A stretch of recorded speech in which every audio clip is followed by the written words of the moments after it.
Welcome to basic शाला। आज हम आपके लिए लेकर आए हैं मिल्टन के most famous epic paradise lost के मोस्ट इम्पॉर्टेंट एमसीक्यू सीरीज़ का फोर्थ पार्ट। इस एपिक का ऐसा कोई सा भी क्वेश्चन नहीं है जो हमने स्किप किया हो। तो चलिए जल्दी से चेक कर लीजिए कि आपको कितने क्वेश्चंस के आंसर्स पता हैं एंड कितने आपको अभी और याद करने हैं।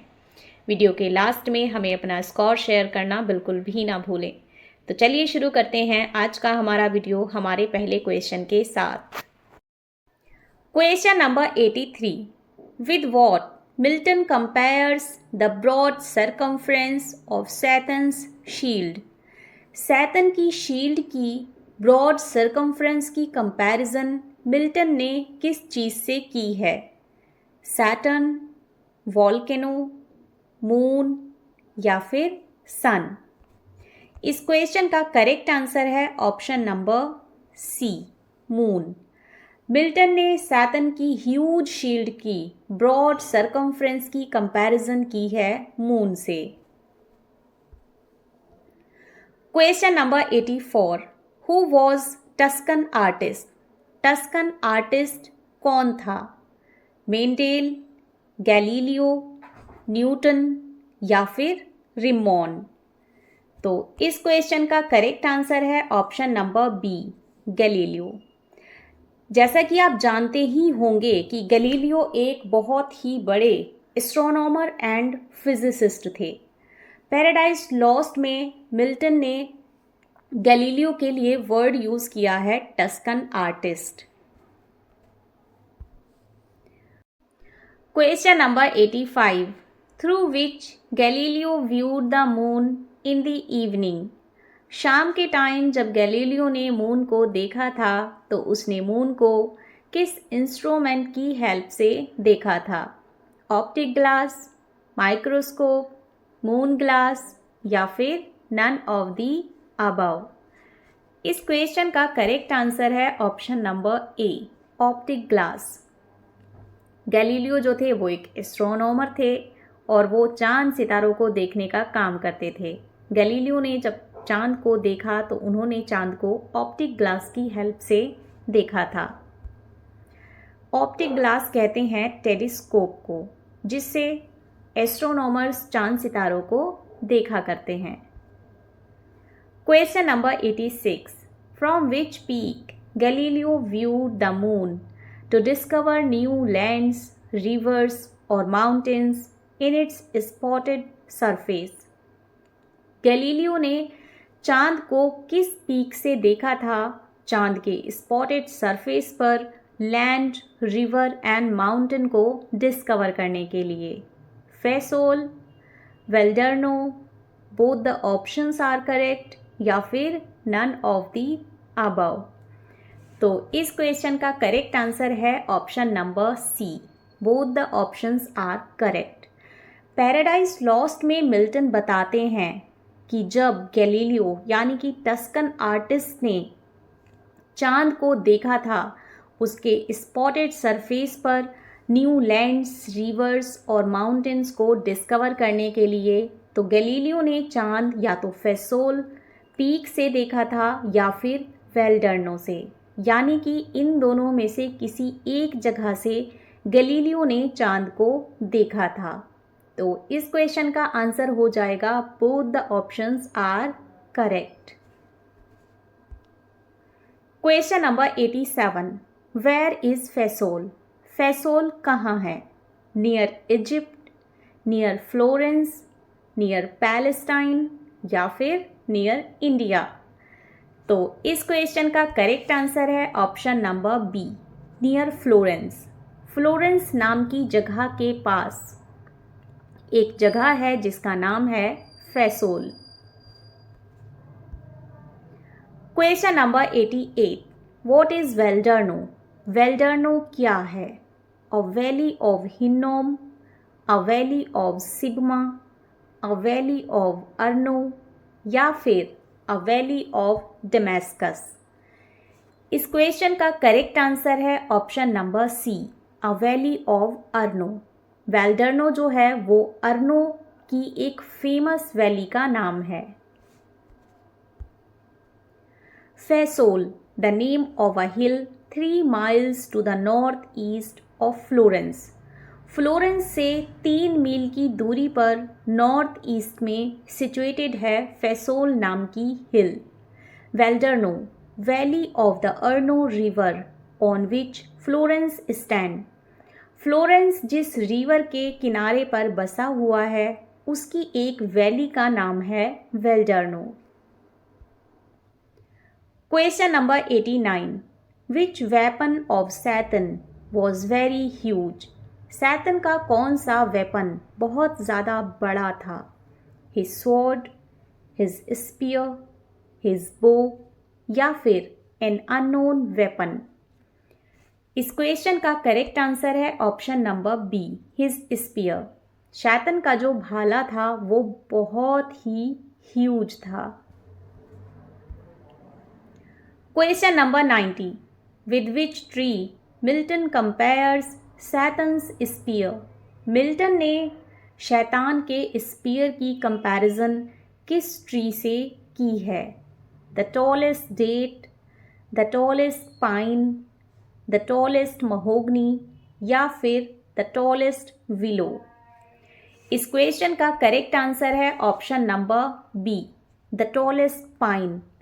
मिल्टन सैटन के ह्यूज स्पीयर की कंपैरिजन करते हैं टॉलेस्ट पाइन से. Question number 91. What is ammiral. Ammiral क्या है. A giant, a huge tree, a huge ship या फिर अ ब्यूटीफुल फेरी. इस क्वेश्चन का करेक्ट आंसर है option number C, a huge ship. एक बहुत ही बड़े या विशाल शिप को कहते हैं ammiral. The tallest pine growing on the Norwegian hills when cut down into the mast of an emerald. Gingatic ship. एमिरल कहा जाता है एक जिंजाटिक शिप को. would appear to be a mere stick in comparison to Saturn's spear. Milton ने paradise Lost में बताया है कि नॉर्वेजियन हिल्स में उगने वाले टॉलेस्ट पाइन को अगर कट करके उसका एक मास्ट बनाया जाए एमिरल के लिए यानी कि बहुत बड़े शिप के लिए, तो वो मास्ट सैटन के स्पीयर के सामने एक छोटी सी स्टिक दिखाई देगा. यानी कि सैटन का स्पीयर इतना ह्यूज है कि वो जिंजाटिक प्लेन के मास्ट से भी बहुत बड़ा दिखाई देता है. Question number 92. What is heaven's azure. Heaven's का उजूर क्या है. The brightness of heaven, the redness of heaven, the blueness of heaven या फिर the magical lights of heaven. तो इस क्वेश्चन का करेक्ट आंसर हो जाएगा option number C, the blueness of heaven. जन्नत की जो ब्लूनेस है उसे कहते हैं azure. Question number 93. From where Satan addressed his armies. Satan जब गॉड के अगेंस्ट वॉर लड़ने के लिए तैयार होता है तो वो अपनी आर्मीज को कहाँ से एड्रेस करता है. From a mountain peak, from the shore of lake, from Etna या फिर फ्रॉम कियोस. इस क्वेश्चन का करेक्ट आंसर है option number B, from the shore of lake. Lake के शोर से सैटन अपनी आर्मी को एड्रेस करता है. Satan addressed his armies from the shore of burning lake. जो जलती हुई नर्क की लेक है जिसमें सैटन पड़ा हुआ है एंड उसकी आर्मीज वो उसके शोर पर जाकर वहाँ से अपनी आर्मी को एड्रेस करता है. Question number 94. Which tree make bores beneath their leafy arc branches in Vallombrosa. वैलम्ब्रोसा में कौन से ऐसे ट्रीज़ हैं जो अपनी ब्रांचेस यानी कि लीफी ब्रांचेस के नीचे एक कुंज बनाते हैं. विलो, अट्रूरिया, पाइन या फिर बैनियन। तो इस क्वेश्चन का करेक्ट आंसर हो जाएगा ऑप्शन नंबर बी, अट्रूरिया। अट्रूरिया नाम के ट्रीज जो वैलम्ब्रोसा की घाटी में उगते हैं, वहाँ पर अपनी ब्रांचेस के नीचे, अपनी लीफी ब्रांचेस के नीचे एक कुंज बनाते हैं। ट्यूजने ऑफ इटली, ये इटली में ट्यूजने नाम से जाने जाते हैं अट्रूरिया के trees. Question number 95, which flora is affected by Orion. Orion constellation जो है उससे कौन सा फ्लोरा अफेक्ट होता है? अट्रूरिया, पाइन, सीवीड या फिर नन ऑफ दी अबव। इस क्वेश्चन का करेक्ट आंसर है option number C, seaweed. Orion constellation seaweed यानी कि समुद्री पौधे को अफेक्ट करता है। Question number 96, who raised storm in the sea. समुद्र में कौन स्टॉर्म को रेज करता है? Ursa Major, big bear, Orion star या फिर पोल स्टार। इस क्वेश्चन का करेक्ट आंसर है option number C, Orion star.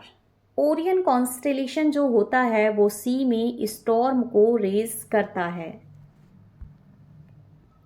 A constellation clusters of stars, this is cluster that looks like a hunter with a belt and a sword. Its appearance in the sky was supposed to be a sign of approaching storm. Orion जो constellation होता है वो दिखने में एक Hunter की तरह होता है, एक बेल्ट और एक स्वॉर्ड के साथ। जब कभी भी ओरियन कॉन्स्टेलेशन आसमान में दिखाई देता है तो ये समझा जाता है कि अब समुद्र में स्टॉर्म आने वाला है।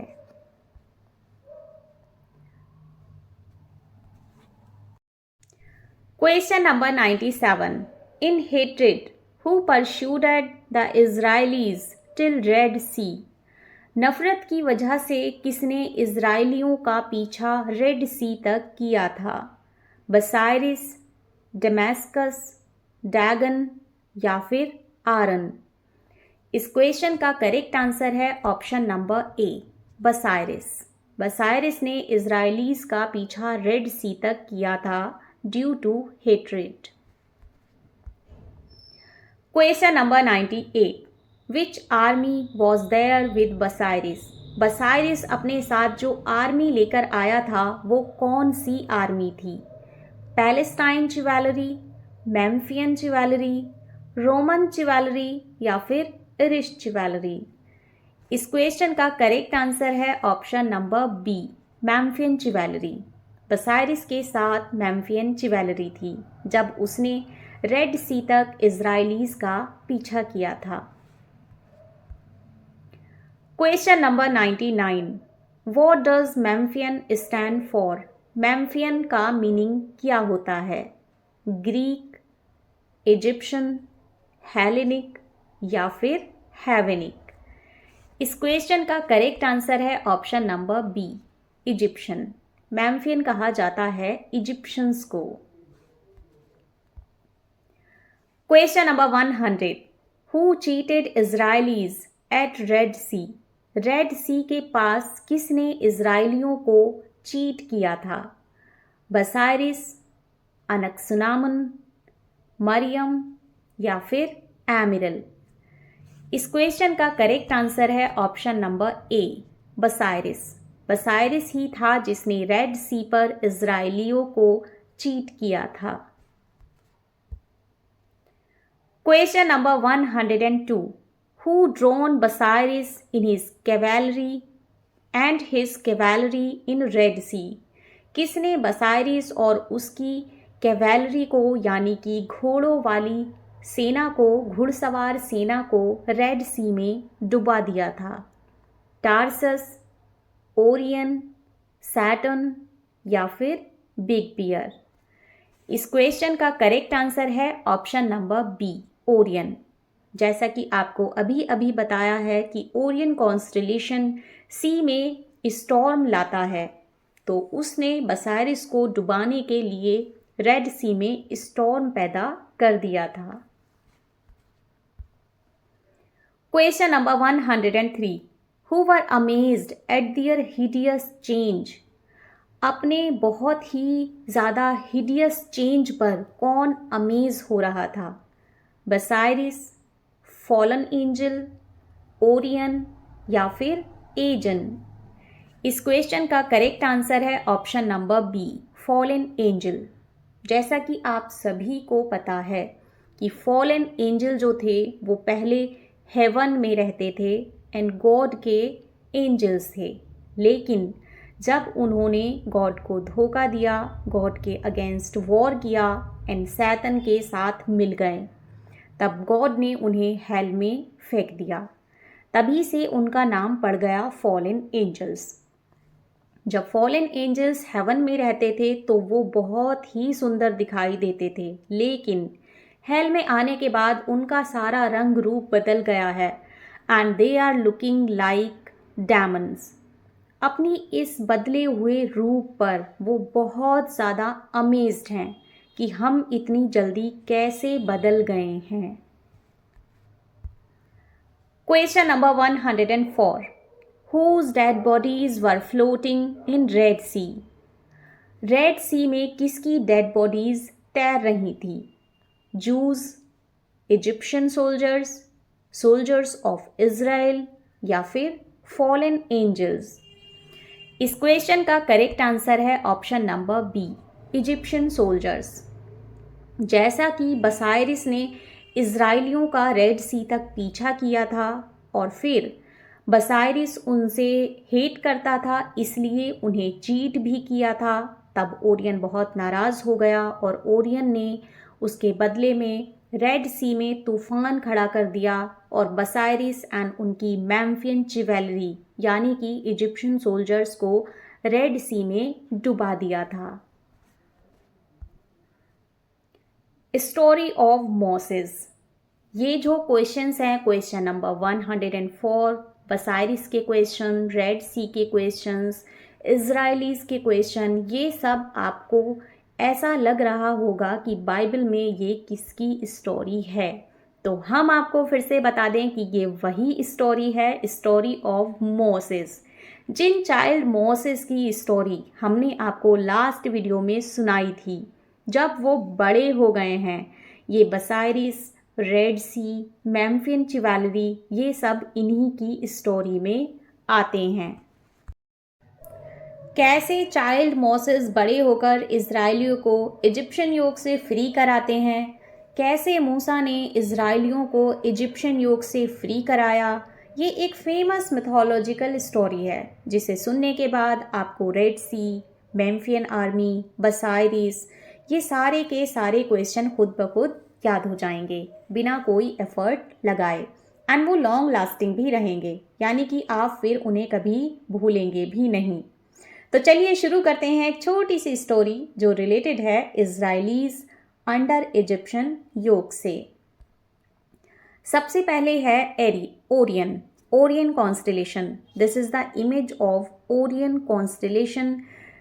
इस स्टोरी में ओरियन ने बहुत ही बड़ा रोल प्ले किया था। तो होता कुछ यूं है कि एक इजिप्शियन मालिक एक हिब्रू को पीट रहा था, तो मोसेस ने उसे मार दिया एंड रेड सी के पार मिद्यान नाम की जगह पर चले गए, जहां वो जिपोरा से भी मिले थे। वहां उनकी मुलाकात गॉड के दूत से हुई और गॉड ने उन्हें इज़राइलियों को मुक्त कराने के लिए मिस्र वापस भेज दिया। जब मूसा ने गॉड से कहा कि वो वाकपटुता से बात नहीं कर सकते, तब गॉड ने उनके बड़े भाई यानी कि हारून को अपना प्रवक्ता बनाने की अनुमति दी। मूसा जो थे वो वाकपटुता से बात क्यों नहीं कर पाते थे? क्योंकि उनकी टंग में लुकनत यानी कि तुतलाहट या हकलाहट थी एंड ये जन्मजात नहीं थी। एक्चुअली हुआ ये था कि चाइल्ड मोसेस फ़िरौन यानी कि अपने दुश्मन के घर पले बड़े थे तो एक बार बचपन में खेलते खेलते उन्होंने फ़िरौन की दाढ़ी से अट्रैक्ट होकर उसे खींच लिया। जब फ़िरौन को दर्द हुआ तो फ़िरौन बहुत गुस्सा हुआ। एक्चुअली वैसे तो बच्चों को दाढ़ी खींचने की आदत होती ही है, लेकिन चाइल्ड मोसेस फ़िरौन की दाढ़ी में से इसलिए अट्रैक्ट हुए थे बिकॉज़ उनकी दाढ़ी में मोती जड़े हुए थे। तो जब फ़िरौन बहुत गुस्सा हुआ तो फ़िरौन की क्वीन ने कहा कि ये तो बच्चा है, ये किसी भी चीज़ को ऐसे ही पकड़ेगा, ये आपका दुश्मन नहीं है। तब फ़िरौन ने चाइल्ड मोसेस के सामने जलते हुए अंगारे डाल दिए और चाइल्ड मोसेस ने वो अंगारे उठाकर मुंह में रख लिए। गॉड ने आग को हुक्म दिया कि मेरे भक्त का कुछ भी ना बिगाड़ना, और उस आग ने चाइल्ड मोसेस की टंग में केवल तुतलाहट या हकलाहट का ही इम्पैक्ट छोड़ा, उन्हें जलाया नहीं। तो इस तरह मोसेस वॉक पटुता से बात नहीं कर पाते थे, यानी कि नहीं बोल पाते थे। एंड फ़िरौन जो हर किसी पर डाउट करता था कि कहीं ये मेरा दुश्मन तो नहीं, उसका डाउट भी दूर हो गया। इस तरह हारून मूसा के प्रवक्ता बने। This is an another similar version of Moses story. मूसा और जलते अंगारों का चमत्कार एक कहानी है कि कैसे मूसा ने कोयले पर अपनी जीभ जलाकर भगवान के प्रति अपनी आस्था और भक्ति का प्रदर्शन किया। बचपन में फ़िरौन के सलाहकारों ने मूसा की परीक्षा दी थी, यह देखने के लिए कि क्या वह मिस्र के लिए खतरा है। उन्होंने उसे सोने के चमकदार टुकड़े और जलते हुए कोयले के बर्तन में से एक को चुनने का सुझाव दिया। मूसा ने स्वर्गदूत गैब्रियल के मार्गदर्शन में कोयला चुना और अपनी जीभ जला ली। मूसा के चुनाव ने परमेश्वर के प्रति उसकी अटूट आस्था और भक्ति को प्रदर्शित किया। हालांकि घटना के बाद भी वह चुप रहे। बाइबल में जलते हुए कोयले भी ईश्वर की उपस्थिति का रूपक हैं। The child was given a pan of burning coals and a dish of food. Another version describes it as a dish of gold to choose from. Moses proved his childlike innocence by grabbing a burning coal and putting it in his mouth, the act that caused his speech impediment. उसके बाद मिस्र पर 10 विपत्तियां आई थीं। इन 10 विपत्तियों की भी अपनी अपनी एक अलग स्टोरी है। जब मूसा को भगवान ने हुक्म दिया कि अब तुम इजिप्ट छोड़कर चले जाओ, क्योंकि फ़िरौन उन पर अत्याचार कर रहा था, तब मूसा इजिप्ट छोड़कर जाने लगे अपने फॉलोअर्स के साथ, लेकिन फ़िरौन ने उन्हें वहाँ से जाने भी नहीं दिया। तब गॉड यहोवा ने मिस्र पर 10 विपत्तियाँ भेजी। ये 10 विपत्तियाँ वही हैं। जैसे ही विपत्ति आती थी, फ़िरौन मूसा से कहता था कि अपने भगवान से कहो कि वो विपत्तियाँ हटा ले और मैं आपको जाने दूंगा। जैसे ही वो विपत्तियाँ चली जाती थीं, फ़िरौन अपनी ज़बान से फिर मुकर जाता था और उन्हें वहाँ से जाने नहीं देता था। इन 10 विपत्तियों में से किसी किसी विपत्ति का डिस्क्रिप्शन पैराडाइज लॉस्ट में दिया गया है। जैसे ही उस विपत्ति के बारे में कोई भी क्वेश्चन आएगा, हम उस विपत्ति की कहानी आपको सुना देंगे। और अगर आपको इन 10 की 10 विपत्तियों की कहानी सुननी है तो आप हमारे कहानी सेक्शन से सुन सकते हैं। This is the image of Pharaoh of Egypt. ये इजिप्ट के फेमस फ़िरौन की पिक्चर है। जैसा कि आप देख रहे हैं कि इनकी जो बियर्ड है वो बहुत ही अनोखी सी दिखती है, क्योंकि इसमें मोती जड़े हुए हैं। इन्हीं मोतियों से चाइल्ड मोसेस अट्रैक्ट हुए थे। उसके बाद मूसा इज़राइलियों को लाल सागर के पार ले गए। एक्चुअली जब चाइल्ड मोसेस बड़े हो गए तो फ़िरौन को पता चल गया कि मूसा मेरा दुश्मन है और उसने मूसा एंड इज़राइल वासियों पर अत्याचार करने शुरू कर दिए। तब गॉड ने आदेश दिया कि मूसा इज़राइल वासियों को अब इजिप्ट से बाहर ले जाएं, लेकिन फ़िरौन उन्हें इजिप्ट से बाहर जाने भी नहीं दे रहा था। मीट्स के अकॉर्डिंग जब मूसा इज़राइल वासियों को इजिप्ट से बाहर ले जाने लगे तो उनके साथ 12 कबीले थे, यानी कि मिस्र में रह रहे इज़राइलियों की संख्या सिर्फ 12 कबीले थीं।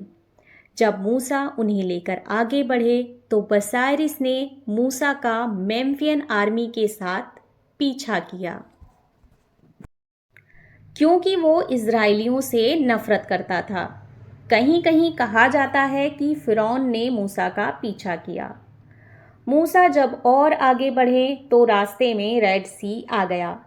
कहीं कहीं कहा जाता है कि दरियाए नील या दरियाए कुल्ज़म आ गया।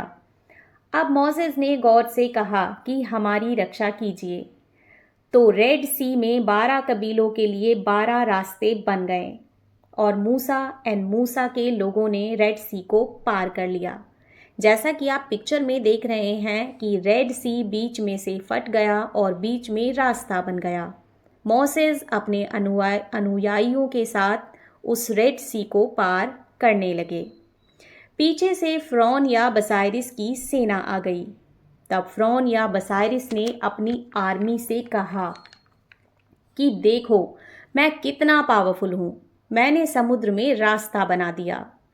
जब फ़िरौन एंड उसकी आर्मी सी के बीच में पहुँचे तो गॉड ने रास्ता हटा दिया और फ़िरौन की आर्मी डूब गई।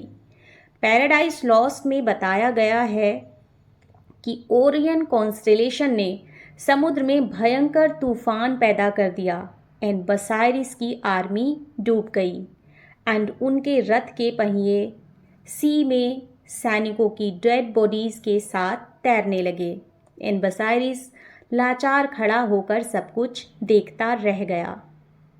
जैसा कि आप पिक्चर में देख रहे हैं कि रेड सी में उसकी घुड़सवार सेना डूब रही है।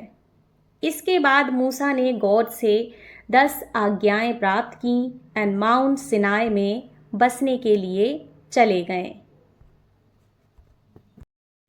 तो ये तो थी मूसा एंड फ़िरौन की कहानी कि कैसे फ़िरौन ने मूसा एंड उसके अनुयायियों पर अत्याचार किए।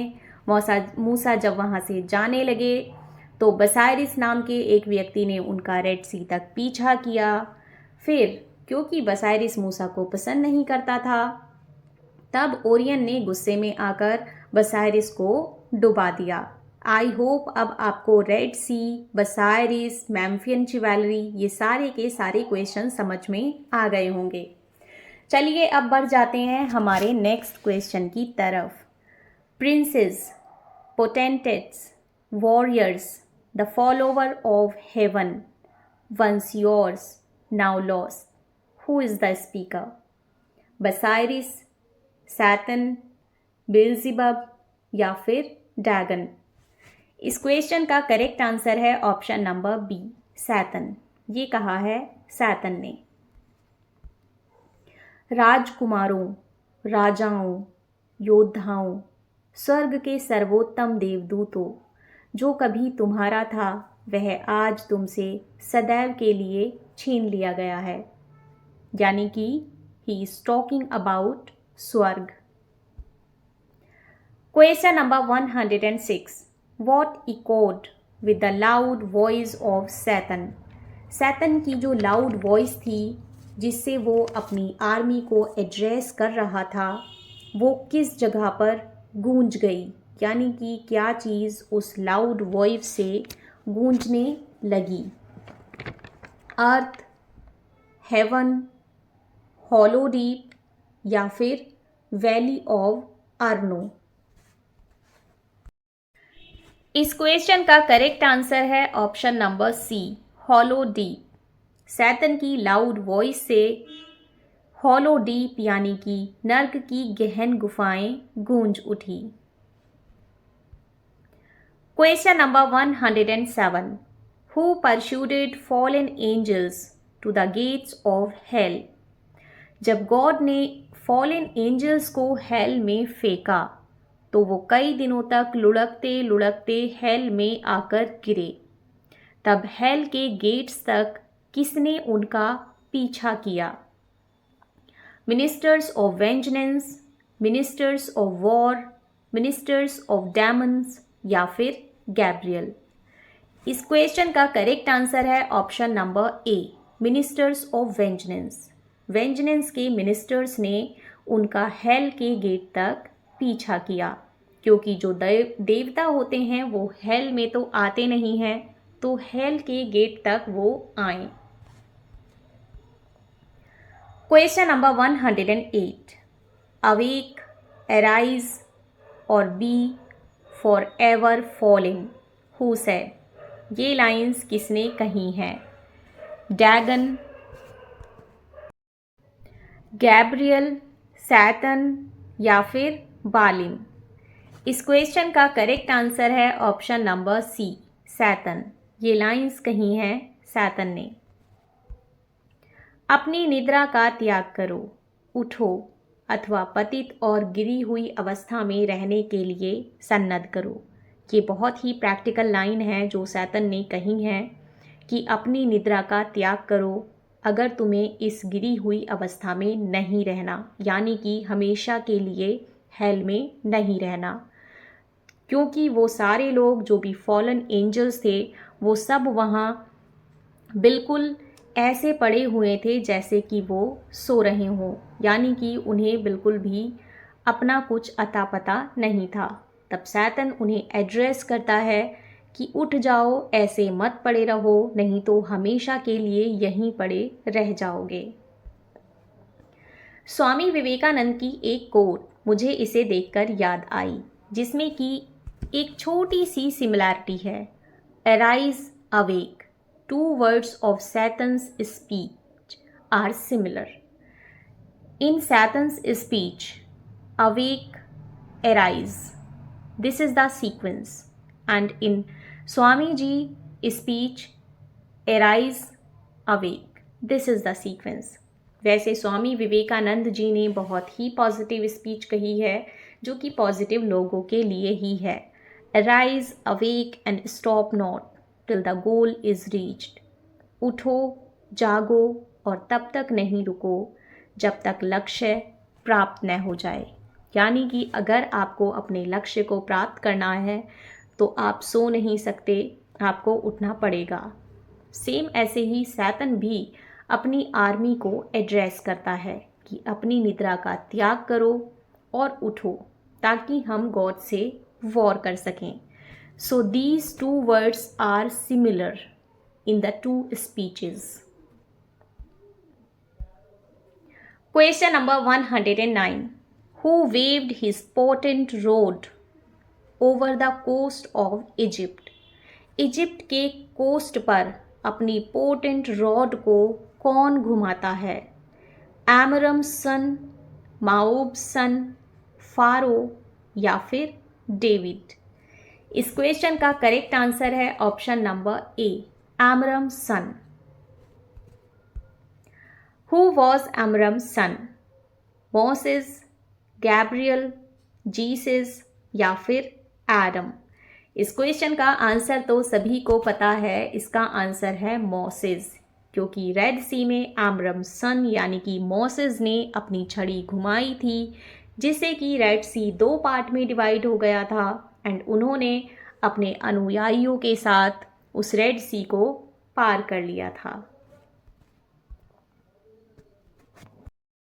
तो फ्रेंड्स, ये तो था हमारी मिल्टन के most famous epic paradise lost के मोस्ट इम्पॉर्टेंट MCQ सीरीज़ का 4th पार्ट। आई होप ये आपके एग्ज़ाम के लिए बहुत ही फ्रूटफुल होगा। वीडियो के नेक्स्ट पार्ट में जल्दी ही हम फिर आपसे मिलेंगे। तब तक अगर आपको वीडियो पसंद आई हो तो वीडियो को लाइक एंड शेयर कर दीजिए एंड चैनल को सब्सक्राइब कर लीजिएगा। इन कमेंट सेक्शन में हमें अच्छे से कमेंट करना बिल्कुल भी ना भूलें। आपके कमेंट्स हमारे लिए बहुत इंपॉर्टेंट हैं। तो फ्रेंड्स, ऐसे ही more important in exam oriented questions देखने के लिए बने रहिए हमारे साथ, देखते रहिए बेसिक शाला।